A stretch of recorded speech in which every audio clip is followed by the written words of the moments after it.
Welcome to Sisters in Crime Australia and Murder Mondays, when authors talk about their crime craft.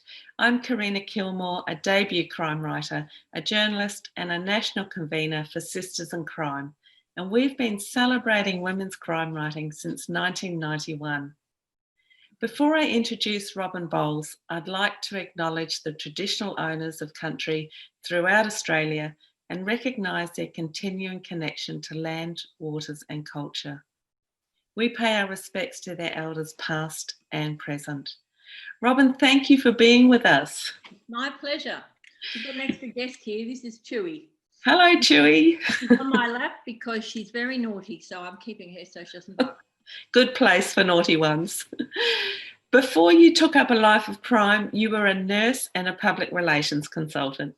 Your first book in 1997 was Blind Justice, about an alleged suicide of a Victorian country housewife, Jennifer Tanner.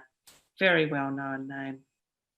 Since then, you've written 16 true crime bestsellers, including Justice Denied, about the Jaidyn Leskie murder, and Dead Centre, which is about the disappearance of British tourist Peter Falconio. And Dead Centre won the Sisters in Crime inaugural Davitt Award for True Crime in 2006. Your books have sparked coronial inquiries, changes in state government legislation, and reopened many official investigations.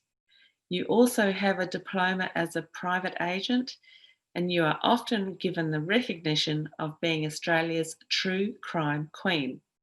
Although you have also written 2 fiction novels. Robin, you've given a lot to crime writing world as an author, as an investigator, and as a convener of Sisters in Crime for 10 years, and now as a life member.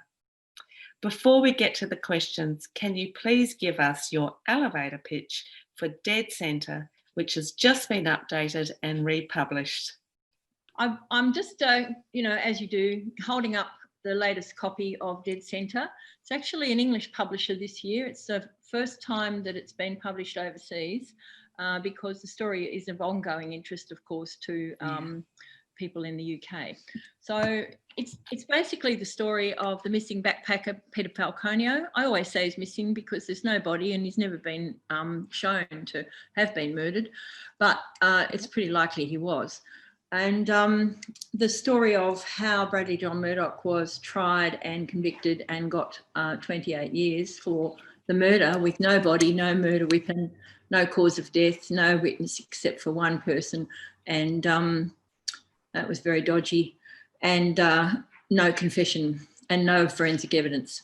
So 28 years is a pretty wacko sentence for something like that. Yeah. And since the first edition was written, I've updated it twice, and this one is got an extra 10,000 words and new pictures and hopefully some more information about the low copy DNA on which he was mainly convicted. Fantastic. Thanks, Robin. Let's get to some questions. What's the biggest hurdle in true crime writing? I think gaining people's trust, because mainly the books I write are very personal and they're very hurtful. A lot of people don't want me to write a book when I first start. I do get a lot of letters saying, please write my story, but some of the cases I've chosen, people didn't have anything to do with me. So getting their trust has been probably the first hurdle every time. Yeah. It's made easier with each book because then I have a reputation, but it's sometimes still, you can't expect it. You have to earn it. Yeah. How do you cope with knowing some of the things in your research? That's a good question, because I sit through the trials usually and I'm shocked sometimes that the jury doesn't hear half of what I know. And I'm thinking they should be told this or they should know that, because I do find out a lot of stuff. And the reason mainly is because people often say to me, I'll tell you this, but I wouldn't tell the police. Yeah. Now I'm in a difficult position because should I tell the police? And my husband always says to me, Rob, you're reporting the story, you're not in it. Well, I am in them, of course. I'm a character in all my books, but he says it's my job to report, not to become part of the story. So it's actually quite a dilemma. And in regards to the DNA in the Falconio book, I knew long before Murdoch's lawyers knew about DNA that may send him down, and I couldn't tell them. Yeah. How do you get on with the police? Some police I get on swimmingly with, but most of them don't like me very much. Because you have to understand that the books I write are generally books about cases that haven't gone well. And so the police usually bear a responsibility in that. And so they think that I'm, a cop hater, and I'm not. I have a great respect for anyone. I'm an army brat. So, I have a great respect for anyone who puts on a uniform and stands up to get shot at. I mean, that's my upbringing. So I do respect the police, but some of them need to earn it. Yeah. Why did you start writing true crime? Oh, well, that's a funny story, because actually I'd always wanted to write a book, but I only wanted to write a bestseller because I'm an A-type personality, and so I don't want to write something about pansies or budgerigars or, those sort of issues. So I was just reading the Sunday Age on Queen's birthday weekend in 1995, I think it was. No, 96. A story by Andrew Rule, the crime journo. And I read this story about this girl who was shot 4 times and buried as a suicide. She was shot once through each hand and twice in the head. That's quite a mean feat for someone to shoot themselves twice in the head, especially when their hands are all sore and bleeding. And of course, we all know that these sorts of wounds are called defence wounds, but they're not much good against bullets. So my thoughts were that she was defending herself. So she had been buried as a suicide, and this story was written a year later. And I just nudged my husband and said, you know what? I'm just reading this. I think there's a book in this story. And he's really conscientious, my husband. He doesn't even park in no standing zones. He's a very good man. And he said, well, you better talk to the journalist, because, he may be going to write the book. So I did go and speak to the journalist, and he said, no, I'm not going to write it. I've already got a full-time job and it's too dangerous. So I asked about the dangerous bit, and his car was vandalised in his drive and a brick through his window, and his wife was getting hang-up calls and so on after the story came out. So I went back and I spoke to my husband. I said, look, actually, I've spoken to him. He's not going to do it because he's too busy. Didn't tell him about the dangerous bit. Sometimes men don't need to know everything, do they? So that's I just started then, how do I do this? And I started with the former inquest documents, which are available to anyone who wants to go and search the public records. And so then I had a cast of characters, and I kind of went from there. Terrific. Have you been threatened about anything you've written or are writing? Yes, I have. We had police sitting off our house from October through to December when the Jaidyn Leskie book came out. They were in plain clothes, unmarked cars and in plain clothes. And they were there hours each day, just trying to intimidate me. And our car was broken into in our driveway in that period, and the computer system completely disabled. And we also had our spare set of house keys in there. So we had to have our whole house re-keyed. And our office, which was a studio in our garden, was broken into by 5 police who came in plain clothes when we were out. Our next door neighbour saw them, and they broke in and searched our offices. And when I wrote my book about Aunt Hampel, the story of Phoebe Handsjuk, who was allegedly threw herself 12 stories down a rubbish chute, I had calls from barristers and lawyers to say, don't write this book. And in fact, one letter said, we want to have a look at your manuscript before it goes to publication. And I sent back a very polite letter saying, thank you for your letter of the something inst.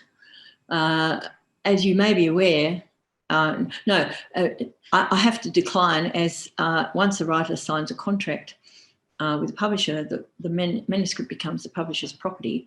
So I can't comply. But of course, as you're a lawyer, you probably already knew that when I sent it off. So I didn't hear from them again. Mm. Is there such a thing as justice? Oh, that's a tricky one. Well, look, there's a legal system, but I never call it a justice system. Justice is really, it's like beauty. It's in the eye of the beholder. So some people think they got justice out of a court case, for example. Other people don't think that. And in fact, when I wrote my book about the Stuart Rattle murder, Smoke and Mirrors, I spent some time with Stuart's mother and two sisters. They kindly agreed to talk to me, although they weren't too keen on the book being written. And they actually, Stuart's partner confessed to that murder, but they were very angry because he got such a short sentence, as in their view, short sentence. It was 19 years, I think, with 11 non-parole. And I said to them, well, what do you actually want? Do you want justice or do you want revenge? And so sometimes there's a fine line between the two, in my view. Yeah, terrific. How do you write about violence? Oh, carefully. I haven't had to write much about, the actual, so I want the actual killing of the person, because usually I, of course, come in later when the person's already dead. I'm always looking out for a good murder. There haven't been any lately. I'm a bit short of good murders at the moment. I'm just finishing a book of short stories, which should be able to bring a few to light, but they're not book length murders, which I love. Oh, sorry about Chewy. And so how do I write about violence? Usually I tell it as it is, but I generally use the police report or the evidence that's given in the court, or the autopsy report, to be a bit more, I was going to say scientific, but a little bit more distant from it, rather than, me saying, oh, the poor thing, she was ripped open from neck to toe. I mean, no, I don't write that sort of violence. It's generally quite dispassionate.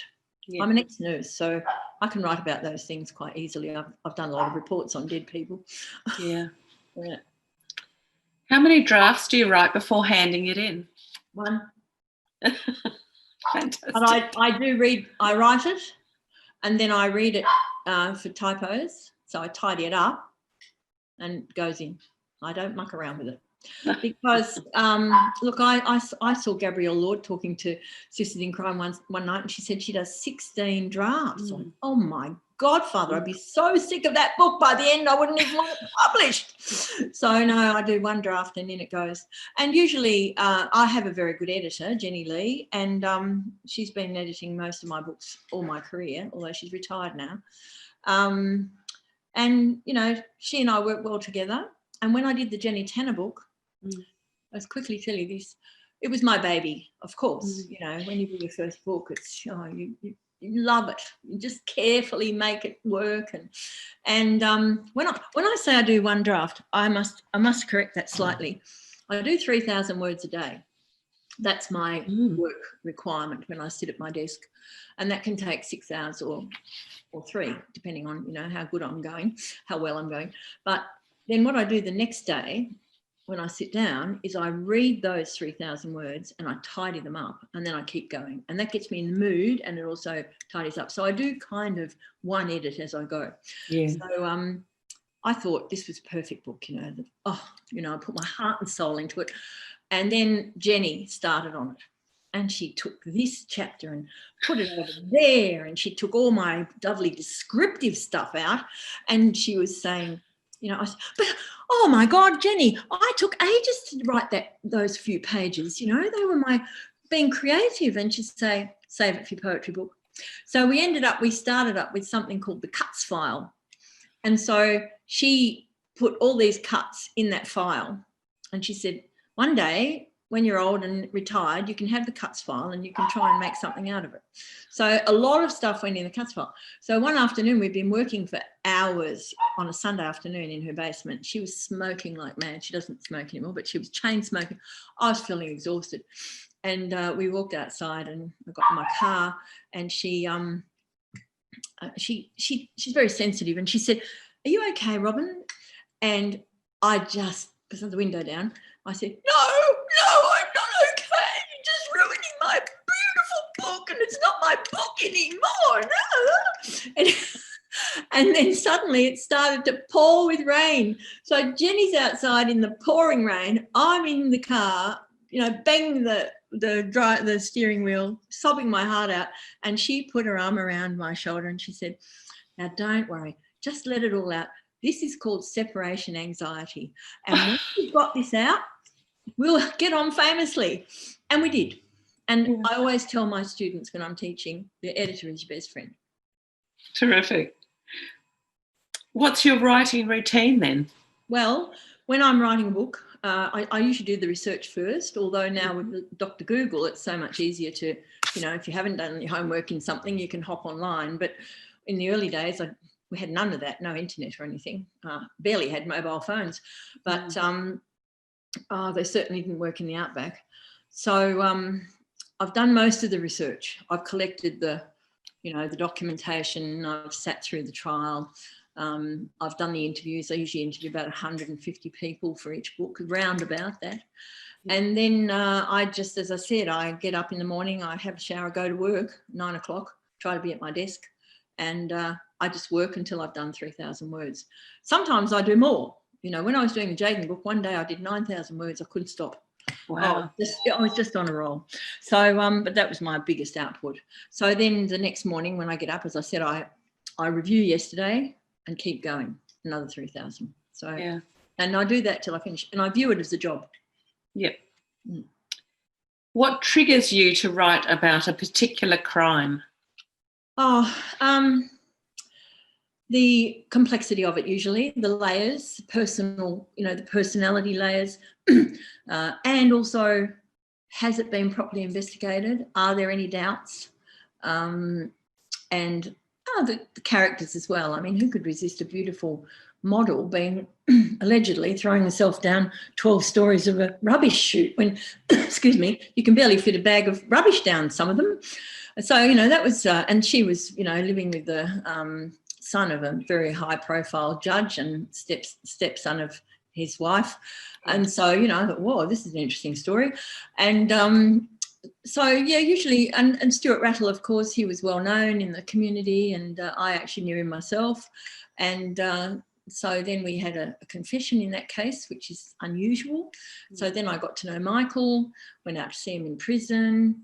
Sometimes it's difficult for me to get into prison because, sorry about this, but they see me as a journalist.